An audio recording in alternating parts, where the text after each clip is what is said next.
오늘은 요한복음 8장의 말씀을 중심으로 용서 그 이상, 용서의 말씀도 나누지만 그 이상의 메시지를 함께 나누고자 합니다. 이 본문 요한복음 8장에 소개되는 사건은 우리가 너무도 잘 알고 있는 이야기입니다. 본문을 조금만 자세히 들여다보면 정말 참담하기 그지없는 모습을 우리가 마음으로 느끼죠. 예수님께서 성전 뜰 안에서 많은 사람들을 가르치실 때에 바리새인과 서기관들이 간음하다가 현장에서 잡힌 여인을 끌고 예수님 앞에 세웠습니다. 이 여인과 예수님을 동시에 죽이려고 손에 돌멩이를 들고 숨을 죽이며 바라보고 있는 그들, 죽음이 온 세상을 짓누르고 있는 숨막히는 참담한 장면이 본문에 펼쳐집니다. 어떻게든 예수님을 궁지에 몰아 죽일 기회를 찾던 그들이 예수님께 그 여인을 붙들고 이렇게 질문합니다. 모세는 율법에 이러한 여자를 돌로 치라 명하였거니와 선생은 어떻게 말하겠나이까? 이미 우리는 알고 있습니다. 이 사람은 이 여인에 대한 관심보다는 어떻게 하면 예수를 고소할 것을 찾기 위하여 이렇게 하고 있다고. 이 물음의 의도가 뭐죠? 왜 이렇게 질문을 하고 있을까요?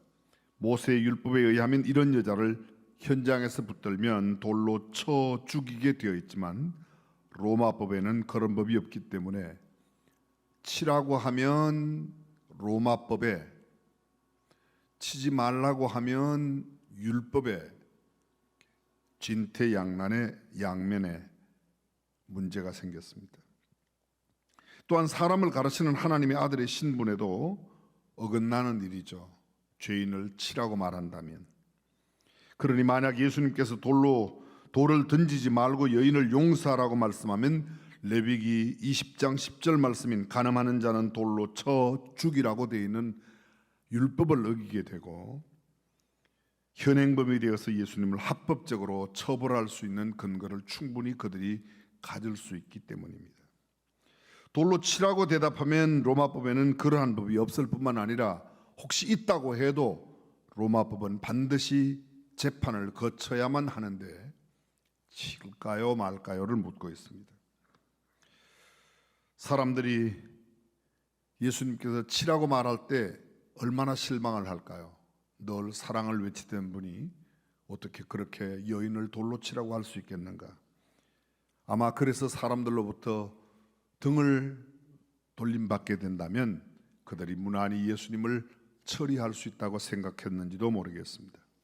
바리새인들과 서기관들의 목적은 예수를 죽이는 데 있었습니다.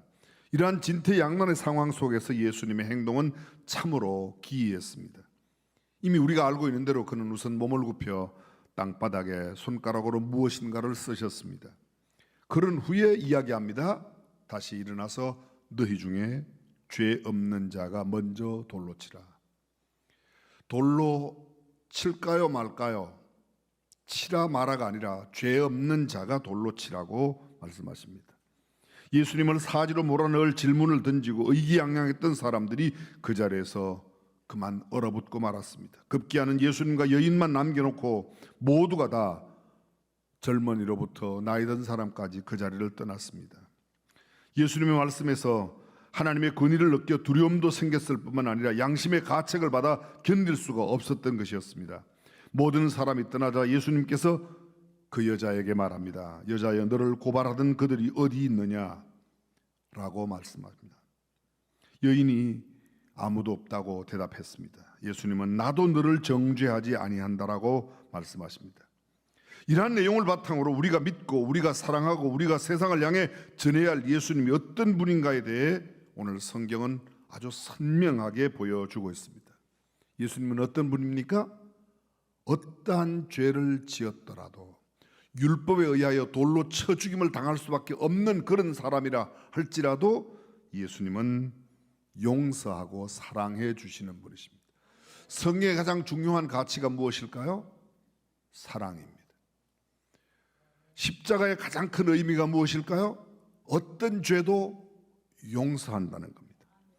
예수님은 주저하지 않고 여인을 용서하셨습니다. 그런데 이를 두고 예수님이 죄를 가볍게 보시는구나.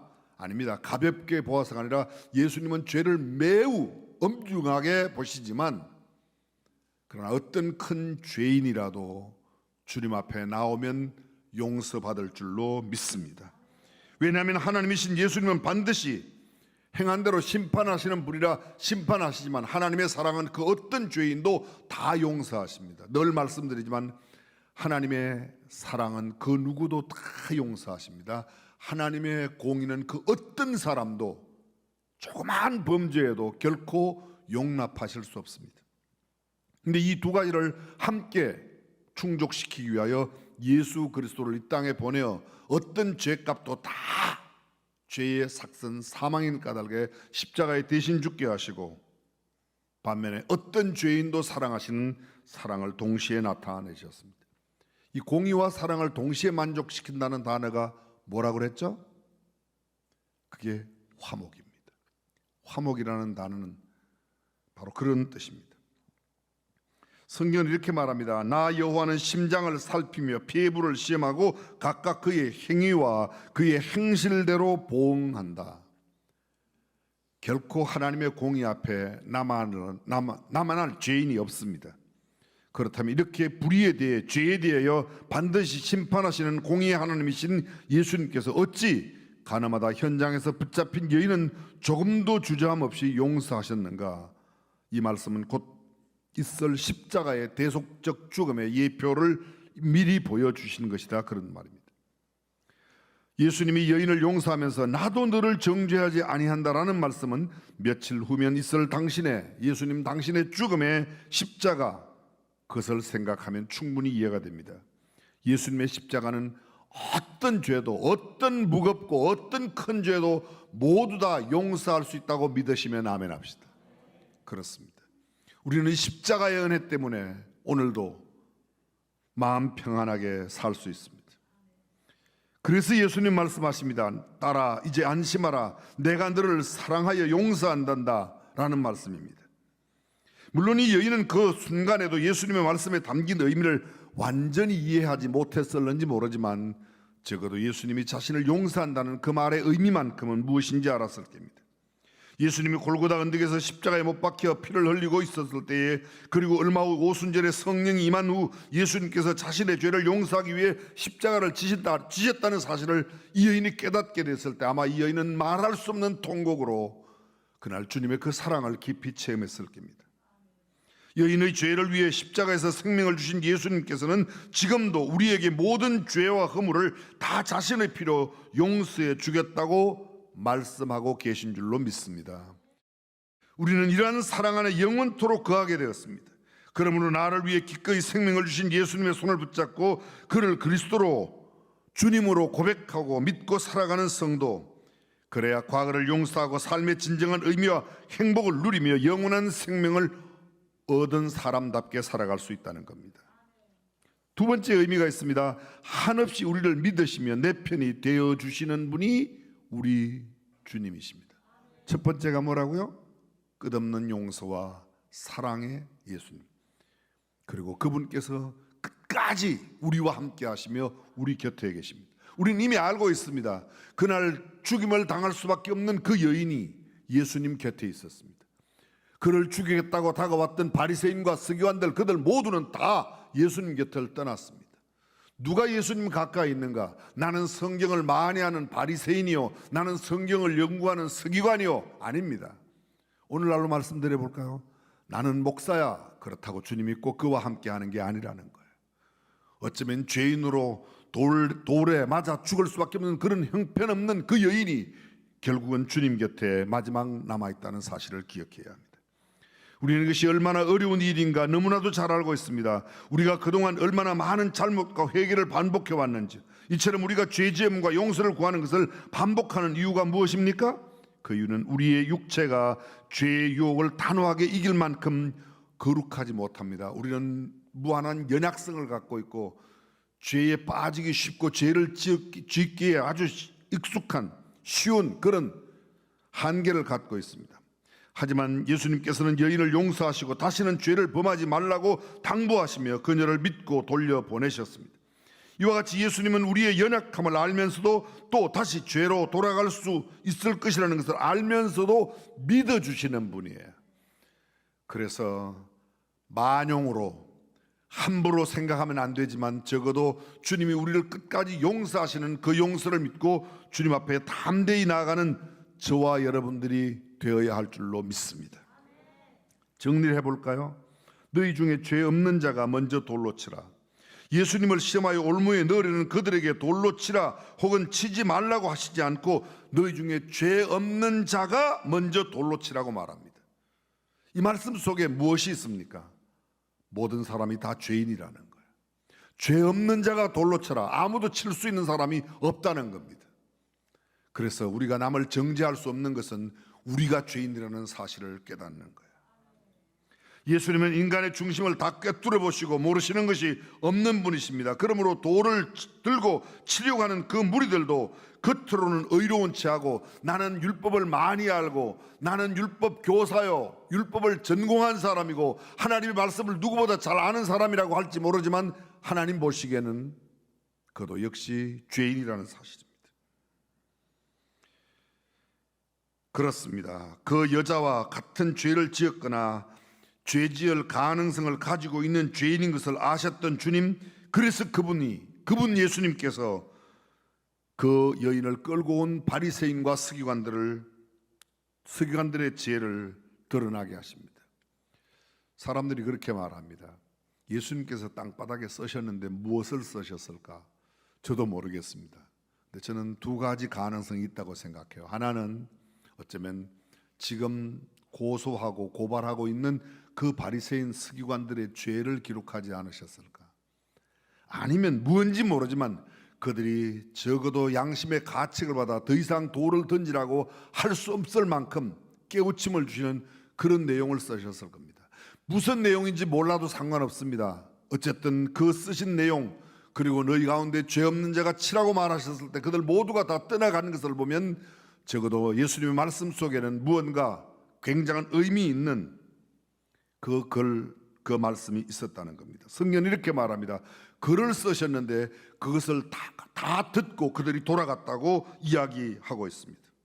낯을 들 수 없는 죄인임을 적시할 수 있도록 무슨 내용인가를 그것에 기록하였다고 생각합니다. 그렇지 않고서야 그렇게 의기양양하게 돌을 들고 치려고 했던 그들이 그렇게 떠날 리가 없습니다. 마음으로는 미워하기만 하여도 이미 살인하였다고 성경은 말합니다. 여인을 보고 음욕을 품어도 간음하였다고 말하는데 어찌 죄인 아닌 사람이 있겠습니까? 그 어떤 사람도 아무리 거룩하다고 하는 사람도 사람은 모두가 죄인입니다. 그렇습니다. 예수님은 이렇게 말씀하십니다. 나도 너를 정죄하지 아니하노니. 유일하게 죄 없는 그분, 예수 그리스도의 선 레슨에서 죄 없으신 그분, 무죄하신 주님께서 나도 너를 죄로 정하지 않는다. 나도 너를 죄인이라고 하지 않는다. 그런데 감히 누가 그렇게 너를 정죄하겠는가라고 말씀합니다. 돌로 치려던 무리들이 돌을 버리고 하나씩 다 가버리고 측은한 모습으로 땅에 엎드려 있는 여인에게 예수님이 여자여 너를 고소하던 그들이 어디 있느냐? 너를 정죄한 자가 없느냐? 부드럽게 말씀하실 때 그 여자는 간신히 이렇게 말합니다. 주여 없나이다. 주여 없나이다. 그렇게 하지 않았을 것 같아요. 주님 없습니다. 어쩌면 그녀는 그날의 그 감격으로 남은 생애를 의미 있게 살았을 겁니다. 나도 너를 정죄치 않는다. 그러니 다시는 죄를 범치 말라고 타일러 보내십니다. 예수님은 그 여자의 죄를 용서해 주시고 육신의 생명만 구원하신 것이 아니라 지옥 같은 그 영혼까지, 지옥에 갈 그 영혼까지 마지막 구원해 주신 줄로 믿습니다. 예수님은 세상을 정죄하려고 오신 것이 아니라 죄인을 회개시켜 구원시키려고 오신 줄로 믿습니다. 요한복음 3장 16절 하나님이 세상을 이처럼 사랑하사 독생자를 주셔서 이는 저를 믿는 자마다 멸망치 않고 영생을 얻게 하려 하심이니라. 그렇습니다. 저로 말미암아 세상이 구원을 받게 하려 하심이라고. 그 아들을 세상에 보내신 것은 그로 말미암아 죄를 주고 심판하려 하심이 아니라 그 아들로 말미암아 세상을 구원하게 하시기 위하여 오셨다고 말하고 있습니다. 자, 여러분 생각해 보십시오. 어젯밤 그 여인을 간음하는 현장에서 잡기 위해서 서기관과 바리새인들이 뭘 했을까요? 상상이 되십니까? 간음하는 여인이 현장에서 붙잡히면 돌로 쳐 죽이는데 모든 사람들이 보는데 간음하지 않았을 거 아니에요. 틀림없이 방에서 아니면 골방에서 불 끄고 했겠죠 뭐. 근데 그런 걸 어떻게 차단했죠? 바리새인과 서기관들이 성경 연구 안 하고 그 여인 잡으러 갔다 왔다는 거예요. 한번 이렇게 되돌아보면 어떨까요? 나는 내 직분에 걸맞는 행동을 하고 있는가?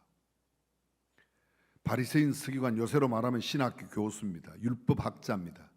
하나님의 말씀을 누구보다 잘 아는 사람이에요. 근데 하나님의 말씀을 연구하는 사람이 아니라 간음하는 현장 여인 잡으려고 어젯밤 어디 가 있었는지 모르겠어요. 우리는 교회에 오면 남들이 우리를 목사라고 장로라고 권사라고 집사라고 여러 직분을 부릅니다. 근데 평소에 삶을 살아가는 현장에서도 그 이름에 걸맞는 삶을 살아가는지 모르겠습니다. 어쩌면 우리도 어떤 여자가 간음하는 여자가 없는가 그거 잡으려고 살피고 있지는 않습니까? 스스로의 삶을 하나님의 말씀에 비추어 물어야 할 것입니다. 성경은 사랑과 용서입니다. 기독교는 사랑과 용서의 복음입니다. 우리는 생활에서 이 용서와 사랑을 실천하며 살아가는 성도로 살아가시기를 주님의 이름으로 축원합니다. 예수님은 또 말씀하십니다. 가서 다시는 죄를 범치 말라. 예수께서 마지막으로 이 여자에게 하신 말씀, 가서 다시는 죄를 범치 말라고 한 이 말을 명심해야 합니다. 개가 자기의 토한 것을 다시 먹는 그것을 성경은 경계하고 있습니다. 돼지가 아무리 깨끗하게 있어도 또다시 더러운 곳에 눕는 것처럼 그렇게 하지 말라고 성경은 우리에게 가르치고 있습니다. 죄를 반복해서 범하는 자가 되어서는 결코 되지 않는다는 말입니다. 성경은 우리에게 다시는 죄를 범치 말라고 경고하고 계십니다. 아무리 하나님의 사랑이 크다고 하지만 습관적으로 반복해서 죄를 범하는 사람은 진정으로 회개했다고 볼 수 없습니다. 그러므로 회개는 적어도 세 가지의 필수적인 요소를 갖추어 회개해야 합니다. 첫 번째, 지적으로 죄인임을 깨달아 아는 것입니다. 두 번째, 정적으로 죄에 대해 애통하고 부끄럽게 생각하는 것입니다. 세 번째, 의지적으로 죄를 용감하게 끊어버리고 돌아서는 겁니다. 지정의, 이것을 한 글자로, 한 단어로 뭐라고 그럽니까? 인격적 회개여야 한다는 것이죠. 감성적으로 눈물만 흘렸다고 회개한 것이 아닙니다. 내가 잘못되다고 깨닫는 것만이 회개가 아닙니다. 가룟 유다가 예수님을 판 것을 잘못했다고 깨달았습니다. 그러나 그는 회개하지 않았습니다. 흔히 우리가 그렇게 생각합니다. 감상적으로, 감성적으로. 그러나 성경은 진정한 회개는 그것을 넘어 지적이고 정적이고 그리고 한 걸음 더 나아가 의지적으로 우리의 삶에 변화된 모습을 가져와야 한다고 말합니다.